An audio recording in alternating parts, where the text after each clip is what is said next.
there comes a point in healing where you come to a crossroads. Do I continue to identify as this thing I'm trying to heal? Or do I recognize what it is that brought me to this point and choose to move beyond it? Well, with love addiction, you probably, no doubt, if you're watching this, you've seen my video on love addiction, what it is, why it is, what causes the love avoidant, love addict dance within ourselves as well as with someone else. And then the recovery process. That was the second main one about my love addiction. Well, this is the final phase for me, as far as I know. Who knows? I can't see the future. But you come to a crossroads where you either choose to continue to take on that thing you've identified as a love addict for me. So what did that serve? The purpose, knowing what you're fighting is really valuable. Like if you have that label, you can definitely say, I'm love addict in recovery. But then I come to a point where it's like, you know what? That's not what I'm addicted to. Love is a beautiful thing, and I want to experience it in its purest form. And that, being able to say that, has allowed me to experience love, deep love, with people I work with and people that I meet for a few seconds sitting on a bus. And I realized that I limited love based on a fantasy I created in my mind when I was young. I was an impressionable child that felt like I wasn't getting what I needed, so I created this fantasy in my mind. I idealized it and eventually projected it onto partners, which caused more conflict. And no, not everything was my fault, of course, but I appreciate taking accountability in my role in things so that I don't repeat the same mistakes. I learn and I grow. And that's what's important. When you get to the phase where it's like, I'm only addicted to this idea I created, this feeling I want to feel, but I'm feeling it every day if I have an honest and pure interaction with someone, free of an expectation. Do I have boundaries?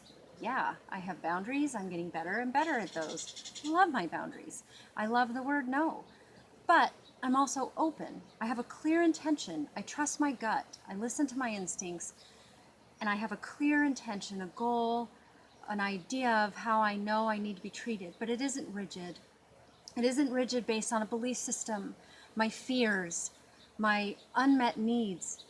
I just know deep down that I'm going to experience what I need to when I'm ready to, and I'm open to that possibility. Have I written down what I would like to manifest, what I'd like to create for my life? Do I have goals? Absolutely. Am I open to them coming to me in ways I may not expect? Yes, I am. And that's really exciting. It's fun to see what universe, God, whatever provides for you, whatever word you want to use. I just want to challenge you to have the courage to recognize, what is it that you're actually addicted to? Is it the means? Whether it's sex, relationships, sports, TV, pharmaceuticals, drugs, alcohol. Are you trying to escape something? And if so, what is it? What are you afraid of? What is hurting you? Or are you wanting to feel something again? Something that you've never felt before, but you have an idea of what it feels like. What is that unmet need? Or what is that pain that you're trying to mask? When you recognize what those things are, because a lot of times it's a little bit of both, then you begin to become more free and you have more courage and you're wiser. You can trust your instincts and not question yourself. And all of that is wonderfully empowering.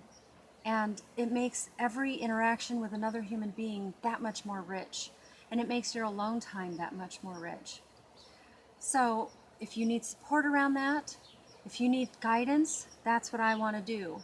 I'm your guide. I will guide you along a healing process and a self-discovery process in order to maintain your focus on what it is you're really working towards, so you don't sabotage yourself or your relationships in the process. If you would like guidance from me, an unbiased party outside of yourself or your circle, then I'm sure there are links somewhere where you're watching this video to get a hold of me. My website is under construction, but I would be more than happy to speak with you if you reach out. And in the meantime, or if you know someone else in your circle that would be a good support system, reach out to them. Have the conversation about what that is that you're really escaping. Is your addiction really to one of these means to an end you've imagined or created in your mind? Or is it the actual thing, the actual substance that you're using? It's an important question to ask, and there's a lot of good help out there. So thank you so much, and I look forward to hearing from you if you need help, and I love all the comments you guys leave me. Thank you for watching. Stay tuned.